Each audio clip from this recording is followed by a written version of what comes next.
Seja bem-vinda, você pessoa, a essa sétima e penúltima videoaula do curso médio de Filosofia do Filosofitas. Na fita anterior, passamos por vários momentos de uma situação de aprendizagem em que o central, em termos de objetos de conhecimento, foi a arte como forma de pensamento e a reflexão estética. Refletimos com os conceitos sociológicos da assimilação e da aculturação sobre o gênero musical sertanejo.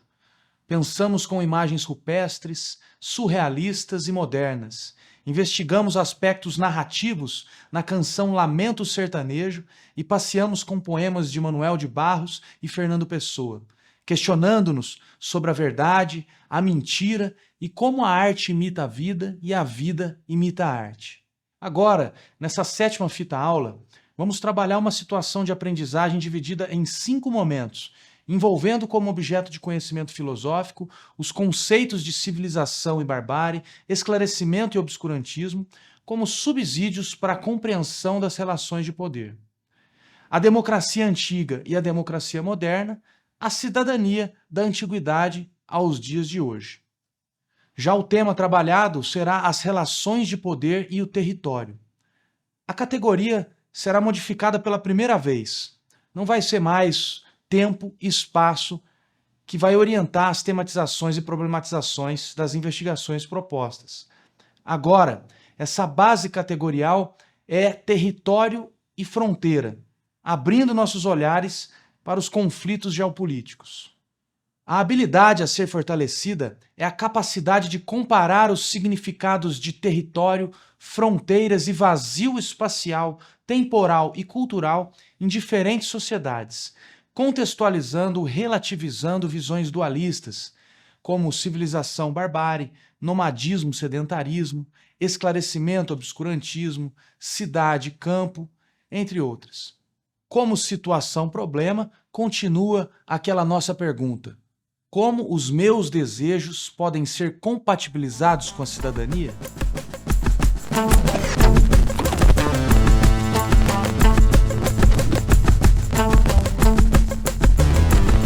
Nesse primeiro momento de aprendizagem, vamos nos situando na tendência, área ou campo de investigação conhecido como filosofia política.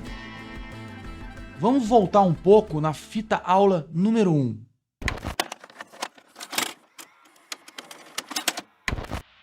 A política ou filosofia política. Como a gente conhece, ela se inaugura na modernidade com Maquiavel. E ela vai se relacionar com reflexões sobre o Estado, as instituições de governo, o governo propriamente, o governar, o ser governado em sociedades.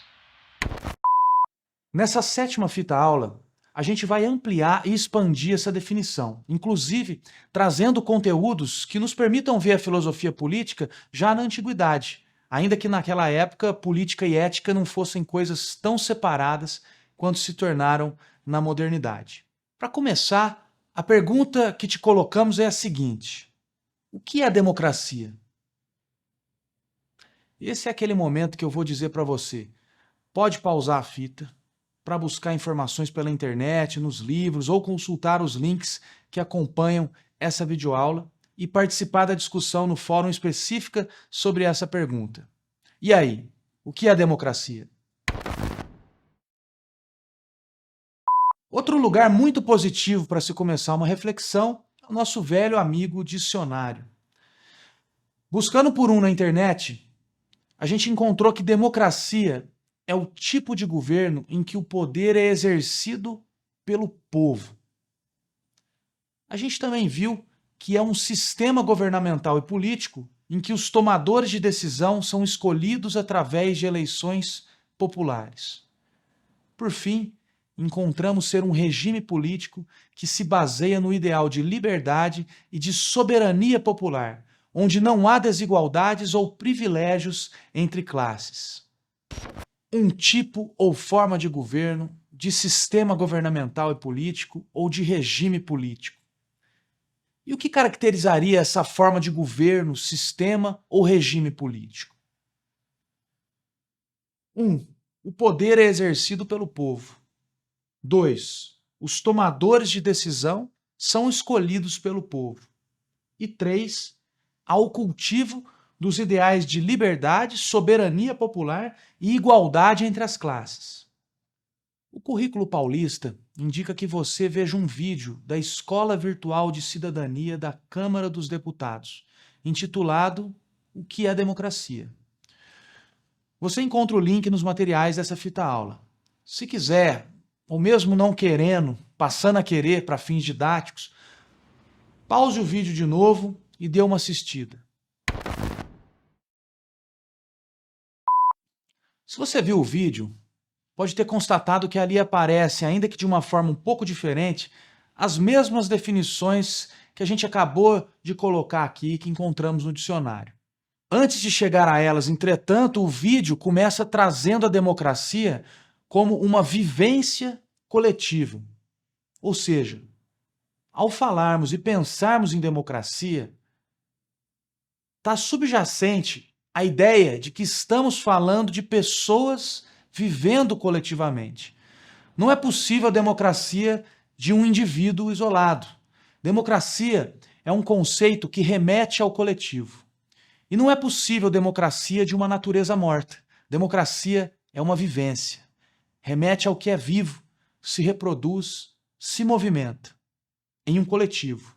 Coletivamente. Esse coletivo, lá atrás, aparece na ideia que pretendia comunicar o substantivo demo, de democracia. E aqui, a gente volta para a primeira definição que a gente encontrou no dicionário. Crácia, ou cracia, tem o significado de poder ou força. O poder ou força da demo. Quanto a demo, é palavra que designa o que podemos chamar de povo. Mas que povo seria esse? Nada mais, nada menos que todos. Mas todos quem? Todos onde? Povo, no dicionário, pode ser significado como um conjunto de pessoas vivendo em comunidade em um determinado território. Aqui acho que a gente pode lembrar o tema dessa aula, as relações de poder e o território. As relações de poder a gente pode enxergar como sendo aquelas que são vivenciadas e exercidas justamente pelo povo, por esse conjunto de pessoas ou coletivo. Nota que é interessante pensar que o dito poder pelo povo não tem o mesmo sentido que aquilo que se pensa quando se fala do poder exercido pelo rei, pela rainha ou por algum mandatário ou chefe. O poder pelo povo é um poder relacional que se dá nas relações. As relações de poder. O que eu posso é estabelecido na relação com o você pode. Ele e ela pode. Vocês podem. Eles, elas podem. E nós podemos. O poder exercido pelo povo é um poder estabelecido na relação entre as pessoas que compõem o coletivo, com seus diferentes e, por vezes, conflitantes interesses e necessidades. Todas as pessoas situadas em um determinado território, o povo, recebem o nome de cidadão ou cidadã. Nesse sentido, o Currículo em Ação Paulista sugere que você assista a um outro vídeo da Escola Virtual de Cidadania da Câmara dos Deputados, cujo link também está nos materiais do curso. É o vídeo que se chama O que é Cidadania. Se possível, querendo ou não querendo e voltando a querer, pause o vídeo e dê uma conferida. E aí? O que você viu por lá? Que cidadania é uma espécie de posse, algo que a pessoa tem. Tem e possui por direito. Um direito por estar em um determinado sistema político, em um determinado sistema de governo. Ou, como vimos, cidadania seria algo que a pessoa possui por pertencer a uma determinada vivência coletiva. Vivência coletiva essa que se dá em um território com fronteiras delimitadas de forma institucionalizada. Há uma zona, um regime ou um sistema político institucional onde são delineados governos e governados. Nessa vivência coletiva, submetida às condições do governar e do ser governado, surge a ideia da cidadania, do cidadão e da pessoa cidadã. A gente entende que a cidadania do vídeo da Escola Virtual de Cidadania da Câmara é essa espécie de posse, de algo que se possui. Mas posse do quê? De um conjunto de direitos e de deveres relacionados a essa vivência coletiva que envolve governar e ser governado para uma boa vivência coletiva ou uma boa convivência. Essa cidadania dos direitos e deveres para o bom convívio também aparece como um exercício da soberania do indivíduo dentro de um Estado. A pessoa cidadã é um indivíduo que exercita seu ser soberano e não o seu ser súdito. Se olharmos no dicionário, a gente vai encontrar que soberano é aquele que exerce o poder e a autoridade supremos, ou então, aquele que não encontra superior. Sendo assim, cada indivíduo, sendo soberano, o que acontece no encontro de poder entre eles? E se um quiser fazer algo e o outro quiser fazer o contrário daquele algo, ou mesmo impedir que o outro possa fazer aquilo que desejava? Se ambos são soberanos, o que acontece? Em uma perspectiva liberal, a ideia é que a liberdade de poder de um indivíduo terminaria onde começa a liberdade de poder do outro. Ou dito de outra forma, o indivíduo ele é soberano ou livre até o ponto em que a sua soberania ou liberdade não interfere na soberania ou liberdade do outro indivíduo. Uma pausa. Mas então, isso não é uma verdadeira soberania ou liberdade. Afinal, como pode existir uma liberdade que é impedida de ser livre? Ou uma autoridade soberana que não é soberana diante de outra autoridade? Não é a mesma lógica que aceitar que existe uma bola quadrada ou um cubo esférico? Só para você ter uma ideia, em uma outra perspectiva, que a gente pode chamar de libertária, a soberania ou liberdade de poder de um indivíduo terminaria quando termina a liberdade de poder do outro. Ou dito de outra forma, o indivíduo é soberano ou livre até o ponto em que sua soberania ou liberdade deixa de existir junto com a soberania ou liberdade de outro indivíduo. A soberania do indivíduo é algo que se complementa à soberania de outro indivíduo, ampliando e se modificando, podendo elevar-se infinitamente. Mas aí seria uma outra ideia de cidadania, uma ideia libertária. Nesse caso, seria uma cidadania menos de posse, ter, e mais de existência, ser. A cidadania, entretanto, como aparece em geral, como ela nasce, aliás, e como temos visto, tem um viés liberal e não libertário. Esses são autênticos pensamentos de filosofia política. Vamos voltar à cidadania dos direitos e deveres para o bom convívio e como exercício da soberania do indivíduo dentro de um Estado. A soberania que se exercita na cidadania política liberal tem melhor relação com outra definição de soberano, que seria aquele que tem grande influência ou poder. Grande poder, mas não é um poder absoluto. É interessante pensar não em um ponto de chegada, que seria a cidadania, mas o movimento, que está expresso nessa palavra exercício, o exercitar-se nesse grande poder, exercitar-se na soberania. Um grande poder de direitos e de deveres. Dos deveres, talvez o maior de todos seja justamente o respeito ao coletivo, a vivência coletiva. E como aparece explícito na definição que a gente vem conversando, cidadania é um exercício da soberania do indivíduo dentro de um Estado, uma vivência coletiva de indivíduos exercitando sua soberania ao grande poder dentro de um Estado.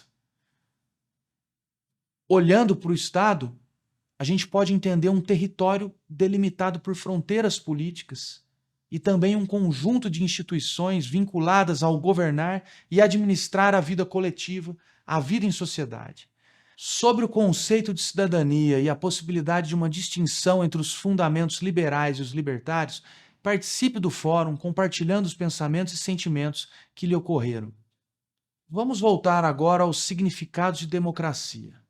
A gente via aquele sentido da democracia ser uma forma de governo, sistema ou regime político, onde o poder é exercido pelo povo, por todos os cidadãos, pessoas situadas em um determinado território.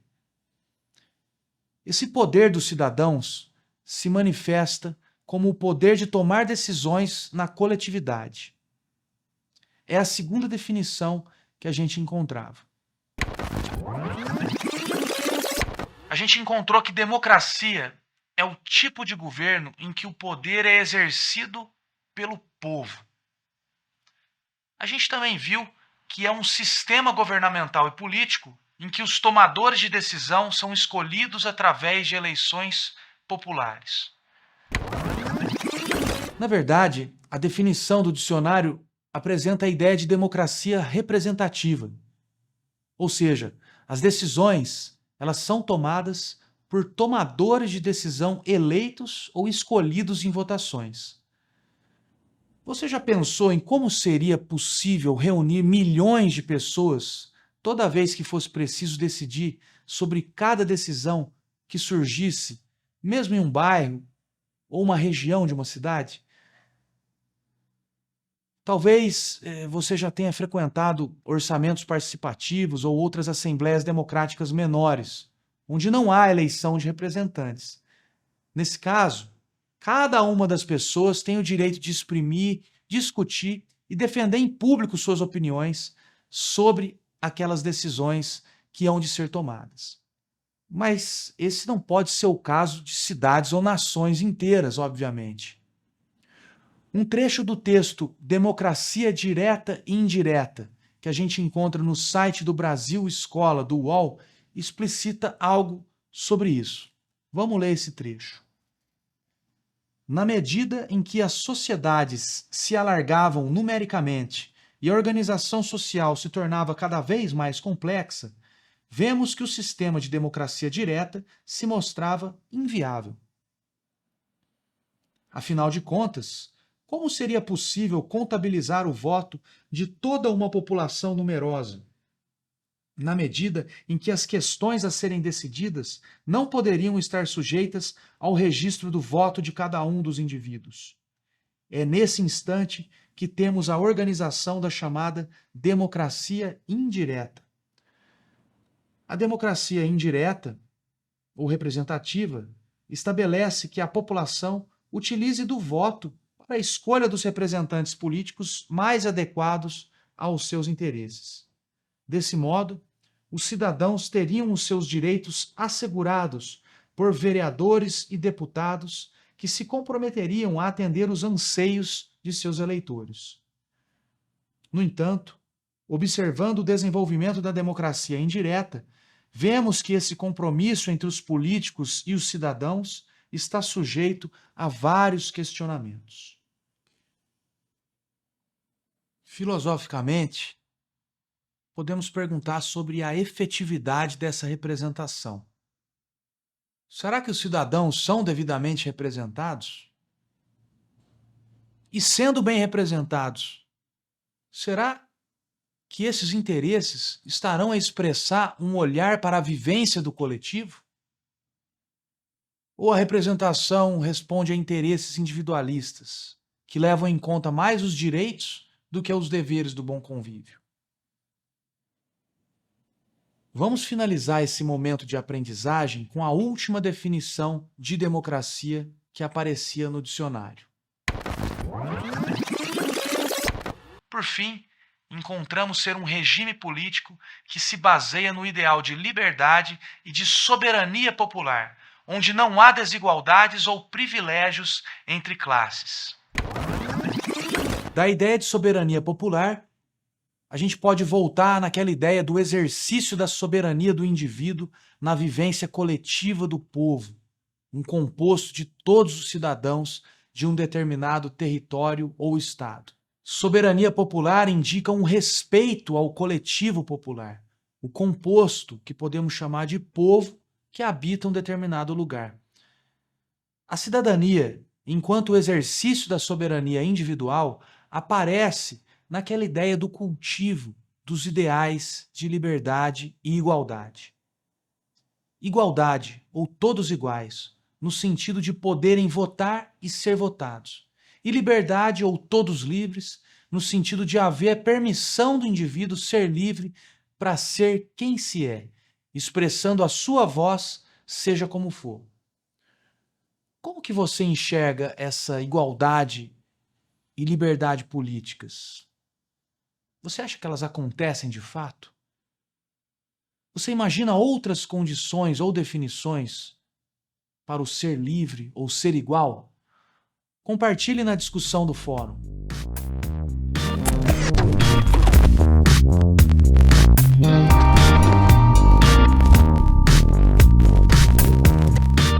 Nesse segundo momento da fita aula, a gente vai começar lendo um infográfico chamado Breve Linha do Tempo da Filosofia Política.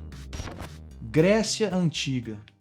Na Antiguidade, Platão e Aristóteles escreveram obras sobre a política que se tornaram clássicas, cuja influência se estende até hoje. Política moderna. Maquiavel, filósofo italiano, escreveu sobre o conceito de república. É considerado o fundador do pensamento e da ciência política moderna. Iluminismo. Os filósofos contratualistas Rousseau, John Locke e Thomas Hobbes escreveram sobre as relações de poder entre o Estado e o homem. Os três poderes. Montesquieu escreveu sobre a importância da moderação do poder, propondo sua divisão em três: executivo, legislativo e judiciário, todos fiscalizando-se mutuamente. Filosofia e democracia. A filosofia política estuda as questões a respeito da convivência entre o ser humano e as relações de poder. Desde a antiguidade até os dias de hoje, pensar sobre essas relações é um ato político. Veja só como a filosofia pensa a política, como a filosofia experimenta e discursa sobre essa sua tendência, área ou campo de investigação conhecido como filosofia política. A filosofia política estuda as questões a respeito da convivência entre o ser humano e as relações de poder. Pensar sobre essas relações de poder e a convivência coletiva do ser humano é um ato político. O pior analfabeto é o analfabeto político. Ele não ouve, não fala, nem participa dos acontecimentos políticos. Ele não sabe que o custo de vida, o preço do feijão, do peixe, da farinha, do aluguel, do sapato, do remédio, dependem das decisões políticas. Bertolt Brecht. É verdade que esse trecho de poesia não estava na sugestão de roteiro do currículo paulista. E também é verdade que, para esse segundo momento de aprendizagem dessa fita aula, se faz importante olhar com especial atenção as origens da democracia lá na Grécia Antiga. Nesse sentido, a gente vai ler mais um trecho de texto, dessa vez da professora Marilena Chauí. A palavra política é grega, tá política, vinda de polis. Polis é a cidade, entendida como a comunidade organizada, formada pelos cidadãos, politikos, isto é, pelos homens nascidos no solo da cidade, livres e iguais, portadores de dois direitos inquestionáveis: a isonomia, igualdade perante a lei, e a isegoria, o direito de expor e discutir em público opiniões sobre ações que a cidade deve ou não deve realizar. Ta politica são os negócios públicos dirigidos pelos cidadãos, costumes, leis, erário público, organização da defesa e da guerra, administração dos serviços públicos, aberturas de ruas, estradas e portos, construção de templos e fortificações, obras de irrigação, etc. E das atividades econômicas da cidade, moeda, impostos e tributos, tratados comerciais e etc. Civitas é a tradução latina de polis, portanto, a cidade como ente público e coletivo. Res publica é a tradução latina para ta politica, significando, portanto, os negócios públicos dirigidos pelo populus romanus, isto é, os patrícios ou cidadãos livres e iguais nascidos no solo de Roma. Depois de feita essa contextualização etimológica com o texto da Chauí, a respeito da origem das palavras, vamos seguir com esses outros trechos esclarecedores sobre a dimensão que a palavra e a persuasão, a retórica e as técnicas de convencimento adquiriram a partir do regime democrático de governo. Vamos ver esse outro trecho. O período grego antigo é a época de maior florescimento da democracia. A democracia grega possuía, entre outras, duas características de grande importância para o futuro da filosofia. Em primeiro lugar, a democracia afirmava a igualdade de todos os homens adultos perante as leis e o direito de todos de participar diretamente do governo da cidade, da polis. Em segundo lugar, e como consequência, a democracia, sendo direta e não por eleição de representantes, garantia a todos a participação no governo. E os que dele participavam tinham o direito de exprimir, discutir e defender em público suas opiniões sobre as decisões que a cidade deveria tomar.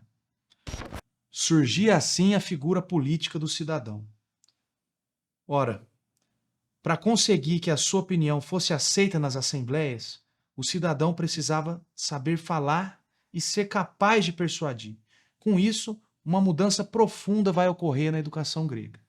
Quando não havia democracia, mas dominavam as famílias aristocráticas, senhoras das terras, o poder lhes pertencia. Essas famílias, valendo-se dos dois grandes poetas gregos, Homero e Hesíodo, criaram um padrão de educação próprio dos aristocratas. Esse padrão afirmava que o homem ideal ou perfeito era o guerreiro belo e bom.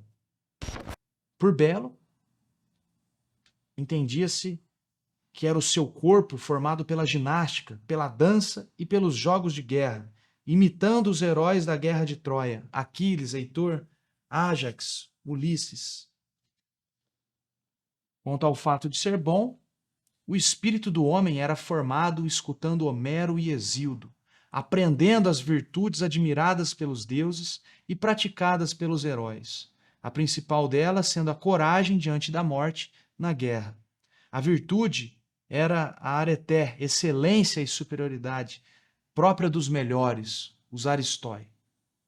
Quando, porém, a democracia se instala e o poder vai sendo retirado dos aristocratas, esse ideal educativo ou pedagógico também vai sendo substituído por outro. O ideal da educação do século de Péricles é a formação do cidadão. A areté é ou passa a ser a virtude cívica. Ora, qual é o momento em que o cidadão mais aparece e mais exerce a sua cidadania? Quando opina, discute, delibera e vota nas assembleias. Assim, a nova educação estabelece como padrão ideal a formação do bom orador, isto é, aquele que saiba falar em público e persuadir os outros na política. Para dar aos jovens essa educação, substituindo a educação antiga dos poetas, surgiram na Grécia os sofistas, que são os primeiros filósofos do período socrático. Os sofistas mais importantes foram Protágoras de Abdera, Gorgias de Leontine e Isócrates de Atenas. Que diziam e faziam os sofistas? Diziam que os ensinamentos dos filósofos cosmologistas estavam repletos de erros, repletos de contradições e que não tinham utilidade para a vida da polis. Apresentavam-se como mestres de oratória ou de retórica, afirmando ser possível ensinar aos jovens tal arte para que fossem bons cidadãos. Que arte era essa? A arte da persuasão. Os sofistas ensinavam técnicas de persuasão para os jovens que aprendiam a defender a posição ou opinião A, depois a posição ou opinião contrária não A, de modo que numa assembleia soubessem ter fortes argumentos a favor ou contra uma opinião e ganhassem a discussão. Bom, nesse ponto, depois de tanto texto, ouvindo e lendo este texto? Que tal mais uma pausada na fita para a gente refletir sobre essa mudança de perspectiva da educação, do ensino, das virtudes admiradas pelos deuses e praticadas pelos heróis, para o ensino da arte da persuasão e da sedução pelo discurso? O que te chega aí sobre isso? Seja lá o que chegou de pensamento e sentimento por aí, comenta lá no fórum, vamos conversar sobre isso. Nesse ponto agora, a gente achou pertinente considerar o vídeo que está nos materiais dessa aula. É um vídeo da Casa do Saber, uma fala do professor Marcos Martim. Pode pausar a fita agora e ir lá assistir. Bom, vamos lá. No vídeo, o professor ele coloca o sentido da cracia, da palavra democracia, como sendo força. Na mitologia grega, Kratos é a personificação da força física. Essa força de sentido bruto, ela pode ser vista, conforme reforça o professor Martinho, como a força da quantidade, a maioria obtida nos votos. Com essa observação, a gente pode ser levado a refletir no lugar menor que tem o aspecto qualitativo. No final das contas, mais importante do que, por exemplo, a clareza, a fundamentação e a precisão dos argumentos, o que vale é, depois de contados os votos, a opinião da maioria. Aqui, a gente pode pensar em uma crítica a esse aspecto da democracia. Se a gente considerar ser a razão, a faculdade humana que conduz aos bons fundamentos argumentativos e demonstrativos, quando a gente fala em força do povo, não se trata da força da razão, mas sim a força da opinião da maioria. Eu vou ler um trecho aqui que a gente transcreveu da fala do vídeo do professor Martim. Tem duas maneiras de colocar seu voto na urna. Uma maneira é pensando naquilo que é bom para a cidade como um todo. E outra maneira é cada cidadão pensando naquilo que é bom para ele mesmo. No segundo caso, que é o cidadão pensando no que é bom para ele mesmo, Platão e Aristóteles, conforme ensinou o professor no vídeo, estaria mais para uma democracia degenerada do que para uma democracia plena propriamente dita. Uma democracia que desconsidera o que é bom para a cidade. E você? O que você pensa e sente sobre isso? O que seria bom para a cidade como um todo? De qual cidade que a gente pode falar? Para qual cidade a gente pode decidir? Como forma de estimular essa discussão e favorecer também a tarefa final que logo a gente vai te apresentar desse momento de aprendizagem, está disponibilizado nos materiais dessa fita aula o capítulo 11 do livro Convite à Filosofia, da professora Marilena Chauí. Ele é intitulado A Questão Democrática. Está lá para você ler e estudar. Outro ponto presente nas construções didáticas do currículo é a importância de se resgatar que, historicamente, nem sempre todos que habitavam um determinado território eram considerados cidadãos. Na Grécia Antiga, por exemplo, estrangeiros, mulheres e escravos não tinham direito ao voto. Vamos ler mais alguns trechos, também escritos pela professora Marilena Chauí, no Convite à Filosofia. Lutas populares intensas, desde o século XVIII até nossos dias, forçaram o Estado liberal a tornar-se uma democracia representativa, ampliando a cidadania política. Com exceção dos Estados Unidos, onde os trabalhadores brancos foram considerados cidadãos desde o século XVIII, nos demais países a cidadania plena e o sufrágio universal só vieram a existir completamente no século XX, como conclusão de um longo processo em que a cidadania foi sendo concedida por etapas. Não menos espantoso é o fato de que em duas das maiores potências mundiais, Inglaterra e França, as mulheres só alcançaram plena cidadania em 1946, após a Segunda Guerra Mundial. Pode-se avaliar como foi dura, penosa e lenta essa conquista popular, considerando-se que, por exemplo, os negros no sul dos Estados Unidos só se tornaram cidadãos nos anos 60 do século passado. Também é importante lembrar que em países da América Latina, sob a democracia liberal, os índios ficaram excluídos da cidadania e que os negros da África do Sul votaram pela primeira vez em 1994. As lutas indígenas em nosso continente e as africanas continuam até nossos dias. Feita e processada essa leitura, para finalizar esse momento, a ideia é que você pense e elabore um mapa mental, que seria um esquema gráfico que comunique as principais características ou as características que você julgue principais da democracia antiga, da democracia moderna e da democracia no Brasil. Fica posto o desafio. No fórum e nos materiais da aula há indicativos de links contendo textos e vídeos que podem subsidiar suas pesquisas e estudos. Compartilhe os pensamentos e sentimentos que lhe chegaram com essas e outras referências e apresenta para a gente seu mapa ou esquema mental lá no fórum para a gente poder conversar.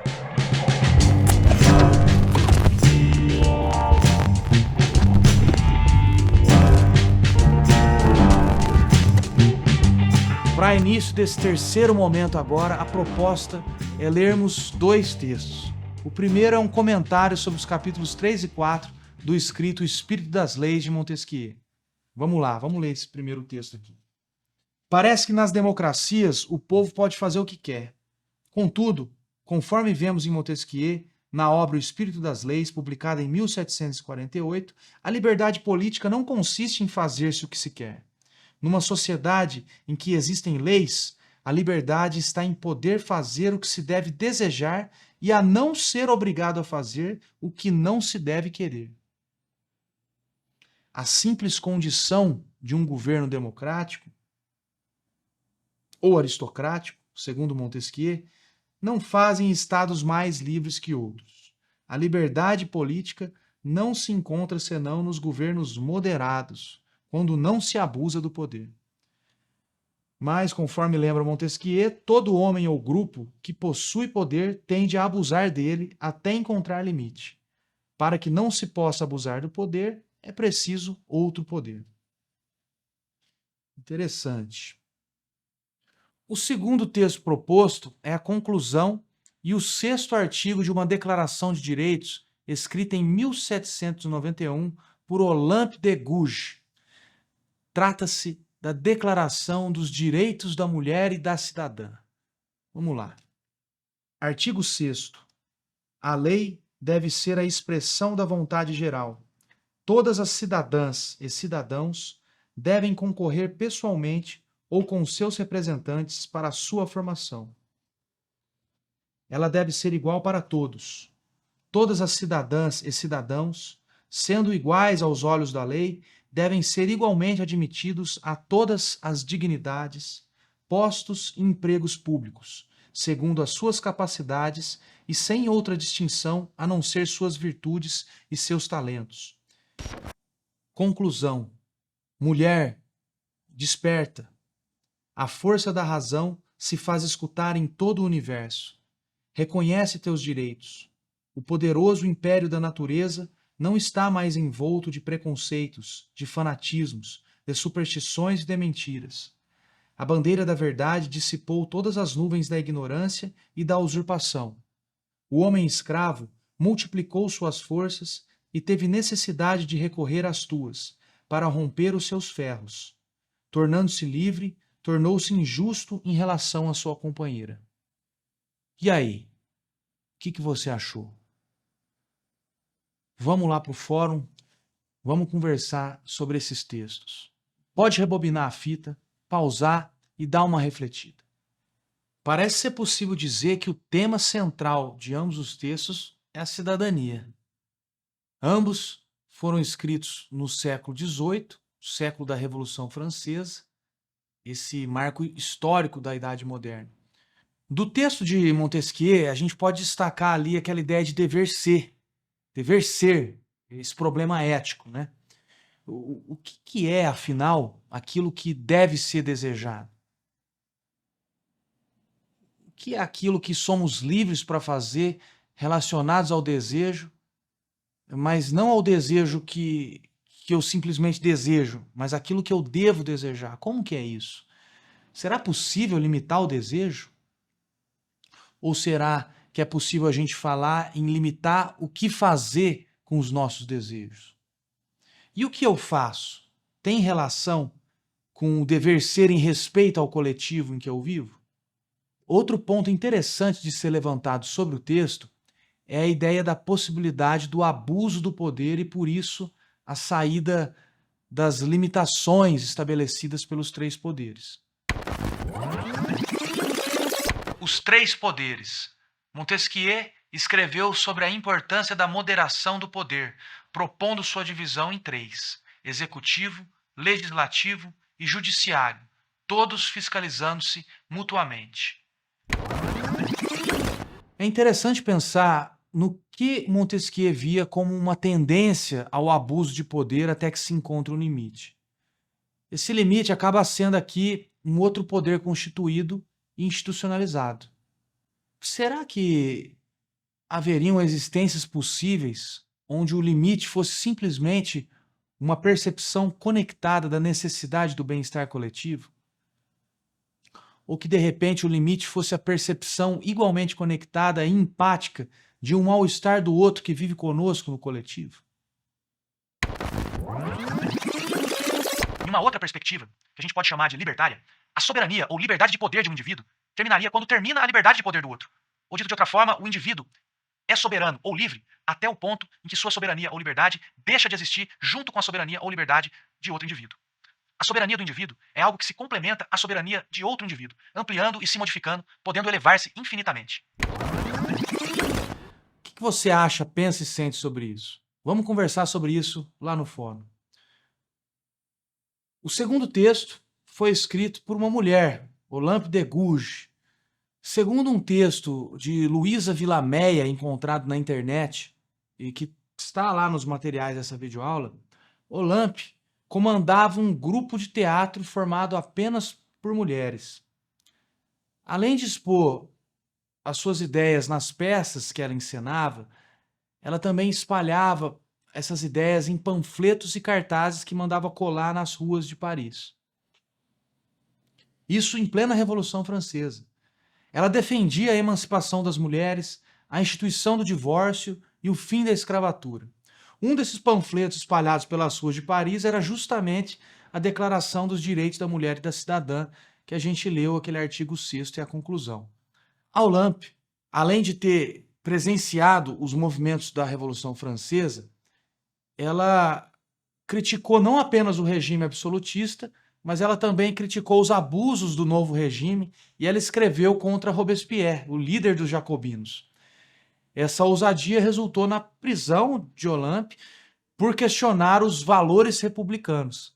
E sem direito a advogado, ela foi condenada à morte na guilhotina em 3 de novembro de 1793. Segundo esse texto da Luísa Vilameia, antes de ser executada, a Olympe repetiu uma frase que estava no artigo 10º da declaração, que é o seguinte: se a mulher tem o direito de subir ao cadafalso, ela deve ter igualmente o direito de subir à tribuna. Para finalizar esse momento de aprendizagem, fica a sugestão do filme chamado As Sufragistas. Além disso, você pode acessar uma breve animação com informações sobre a escalada do voto feminino em todo o mundo durante um período de pouco mais de 100 anos. O título desse vídeo, dessa animação, é Voto Feminino, um direito que conquistou o mundo em 122 anos. A gente criou um espaço para discussão específica sobre a história e a declaração escrita por Olympe e a luta pelo direito ao voto feminino. Participa por lá também.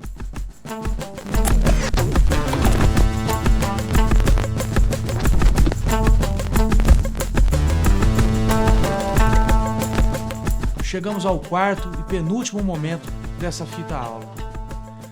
Na segunda fita aula desse curso, a gente trabalhava os conceitos de civilização e barbárie e pensávamos as contradições da civilização no exercício da cidadania.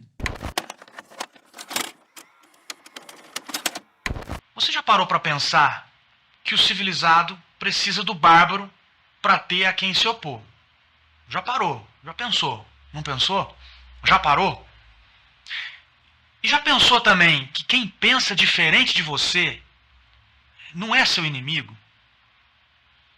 Que o radicalismo e o fundamentalismo podem ser violentos e que muitas vezes a gente só vê a violência no outro e não vê a violência que mora em nós?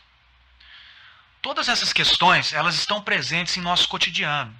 São opiniões que compõem o nosso dia a dia e refletem no exercício que a gente faz da nossa cidadania. Chegando nesse avançado, proposta agora é que a gente pense sobre os conceitos de esclarecimento e obscurantismo. Para isso, vamos recorrer ao dicionário. Obscurantismo. 1. Estado de quem se encontra na escuridão, de quem está privado de luz. 2. Falta de instrução, ignorância. 3. Atitude, doutrina, política ou religião que se opõe à difusão dos conhecimentos científicos entre as classes populares. Esclarecimento. 1. Ato ou efeito de clarear, de explicar o sentido de, aclaração, elucidação. 2. Riqueza de conhecimento, ilustração. O currículo paulista, inicialmente, vai propor uma aproximação desses termos com as ideias de doxa e episteme para Platão. Enquanto doxa se aproxima do que seria uma opinião infundada e irrefletida, portanto, próximo ao obscurantismo, episteme seria o conhecimento com fundamentos e fortalecido por reflexões e pensamentos, portanto, aproximado do esclarecimento. De um lado, a obscura doxa, do outro, a esclarecida episteme. Diante do nosso tema das relações de poder, eu proponho para você pensar que a gente pode estar vivendo em uma época de obscurantismo, no sentido da gente perceber cada vez mais atitudes de representantes políticos se opondo ao conhecimento científico e à sua difusão. A gente vive em um momento em que se espalham críticas ao conhecimento, sobretudo o acadêmico e científico, ameaçando o pensamento e a postura racional buscadora da episteme ou do conhecimento. Você consegue pensar em 2 exemplos, pelo menos, que possam revelar uma compreensão que você tenha sobre o obscurantismo e a doxa e sobre o esclarecimento e a episteme na sua rotina, no seu cotidiano? Pause a fita, dê uma pensada e depois compartilhe conosco lá na discussão específica do fórum. Assim como há conhecimentos e fatos verdadeiros, há opiniões e fatos inventados, ou fake news. Perceber as diferenças entre eles é algo importante para o pleno exercício da cidadania em uma democracia. A confusão entre o que é opinião e fake news e o que é fato e conhecimento, seja ele científico, artístico, filosófico, tradicional, fortalece quem? O obscurantismo. Vamos dar uma relembrada de um trecho da nossa 4ª fita aula.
Para reforçar nossos pensamentos por aqui, a gente segue o currículo paulista e sugere pensar com um conceito de pós-verdade.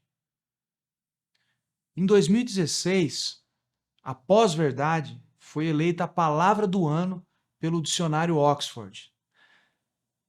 A definição sugerida foi a de que pós-verdade é o que tem relação com circunstâncias em que fatos objetivos têm menos influência na formação da opinião pública do que apelos a emoções ou crenças. Em outras palavras, aquilo que apela às emoções e às crenças vale mais do que fatos e conhecimentos. Mais importante que a verdade estaria a pós-verdade. Ou como disse a Kellyanne Conway, uma assessora do ex-presidente dos Estados Unidos, o Donald Trump, trata-se de fatos alternativos. Verificar os fatos não tem importância, mas sim encontrar conteúdos que reforcem uma crença ou opinião estabelecida. Se a crença é fortalecida ou posicionamentos políticos são reforçados, justifica-se que o que se espalha não seria uma mentira, mas uma pós-verdade ou um fato alternativo. É como se, na era da pós-verdade, a verdade dos fatos não fosse mais prioridade, nem para os meios de comunicação e nem para a sociedade. Em uma entrevista para o jornal Estadão, quando do lançamento do seu livro A Boa Política, Ensaios sobre a Democracia na Era da Internet, o professor e filósofo da USP, o Renato Janine Ribeiro, ele diz o seguinte, que a pós-verdade é a mentira transformada em estratégia política, ou a mentira levantada como forma constante de se fazer política. É interessante a gente contrapor essa fala do professor com uma definição que a gente encontra no site significados.com.br. Só um parênteses, esse site ele se coloca ali no propósito de reunir conteúdos trabalhando com informações credíveis, fidedignas e relevantes. Tá? Lá no site significados.com.br, a pós-verdade não aparece necessariamente como uma mentira, como seria com as ditas fake news.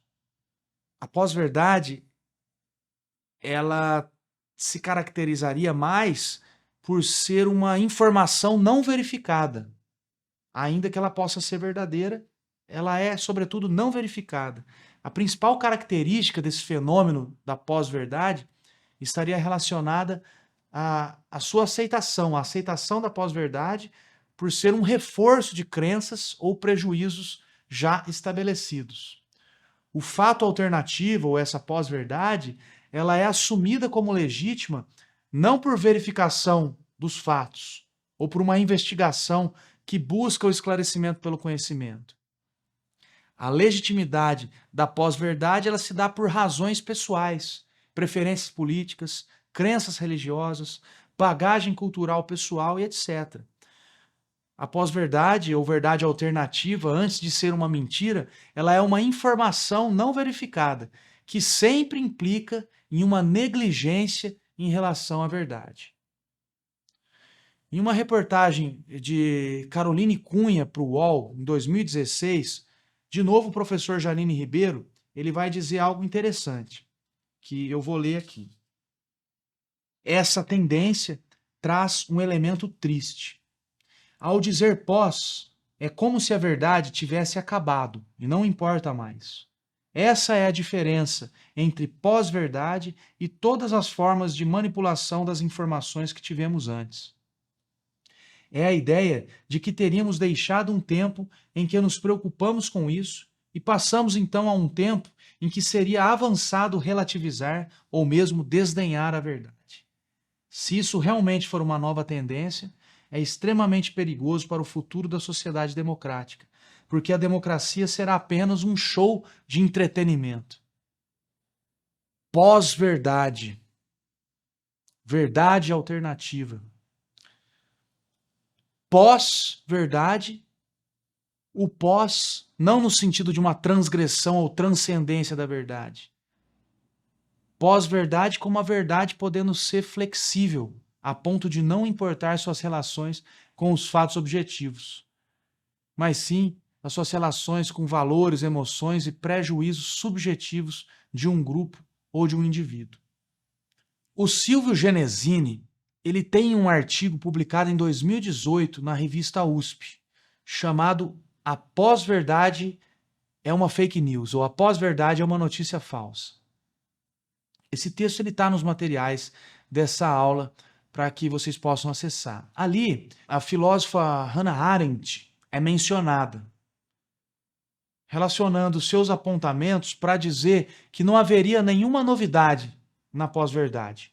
Vamos ler esse trecho que vale a pena.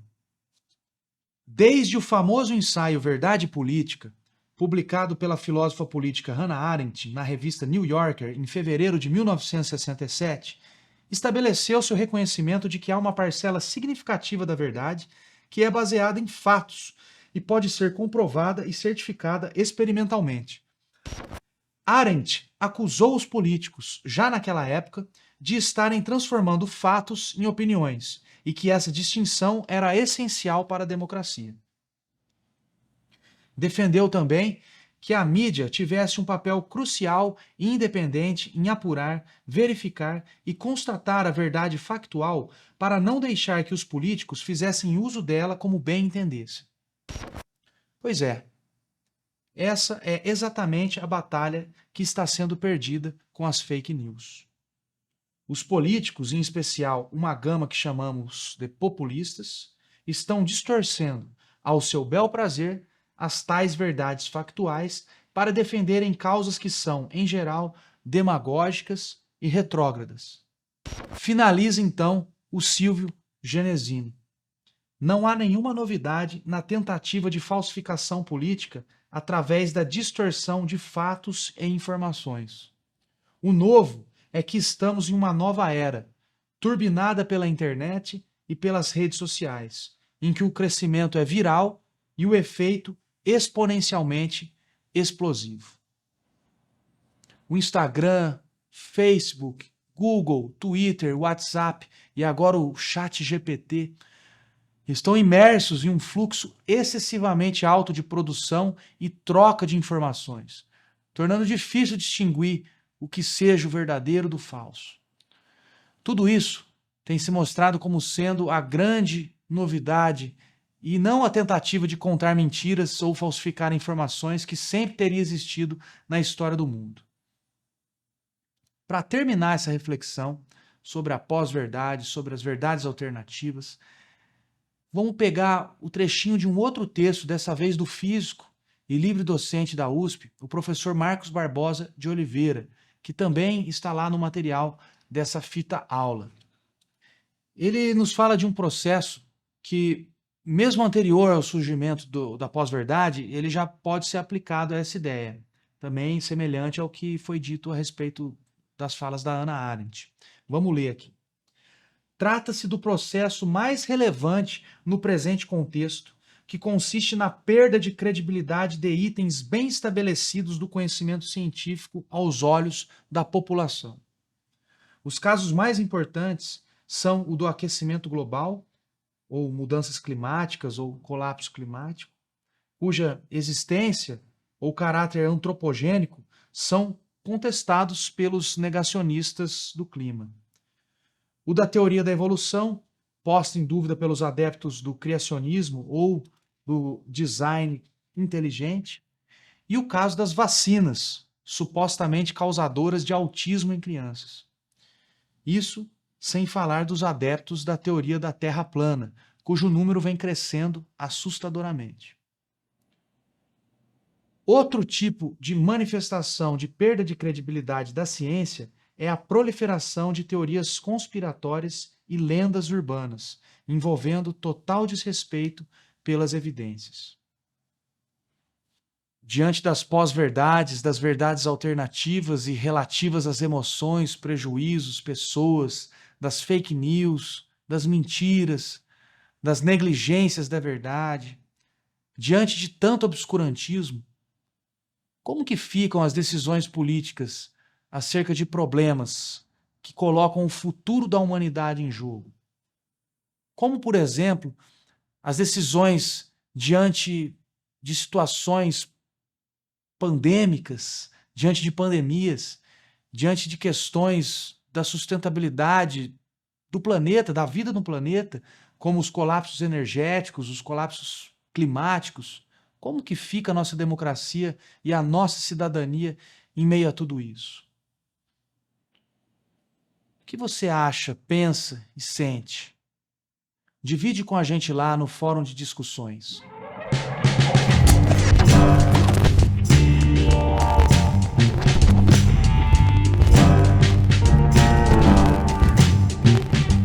Chegamos ao último momento de aprendizagem dessa fita aula. A ideia aqui é, como ocorreu em outras fita aulas, é a gente responder a uma questão do Exame Nacional do Ensino Médio, dessa vez de 2009. Vamos lá para a questão.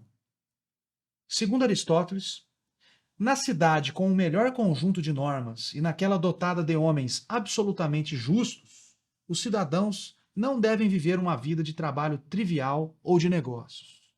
Esses tipos de vida são desprezíveis e incompatíveis com as qualidades morais. Tampouco devem ser agricultores os aspirantes à cidadania, pois o lazer é indispensável ao desenvolvimento das qualidades morais e à prática das atividades políticas. O trecho, retirado da obra Política de Aristóteles, permite compreender que a cidadania a. Possui uma dimensão histórica que deve ser criticada, pois é condenável que os políticos de qualquer época fiquem entregues à ociosidade enquanto o resto dos cidadãos tem de trabalhar. B.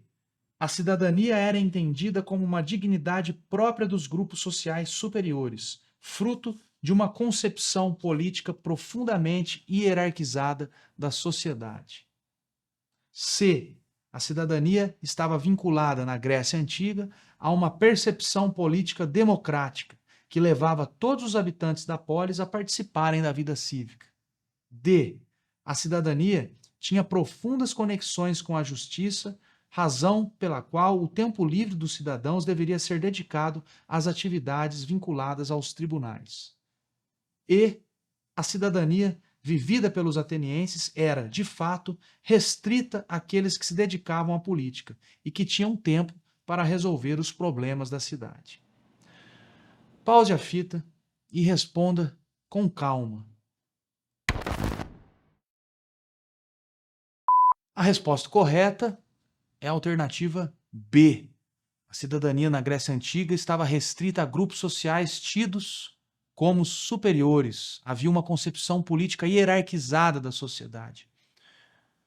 Bom, há também no fórum um espaço específico para essa questão, para que você possa colocar suas opiniões e dúvidas eventuais que tenham surgido em relação às outras alternativas.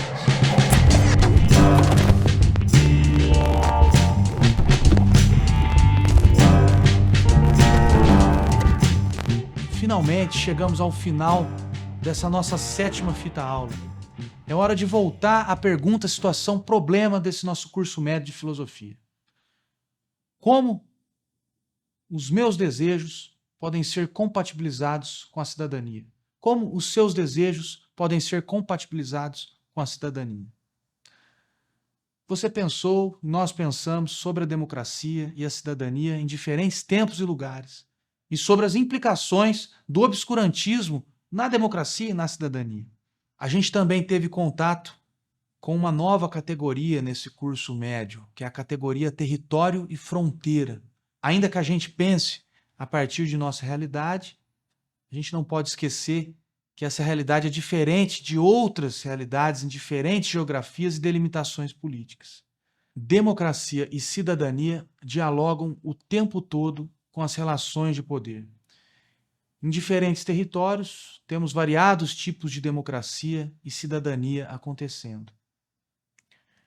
Nesse sentido, a pergunta que fica como reflexão final é a seguinte: considerando a sua realidade, Qual é o seu papel de cidadão na sociedade brasileira?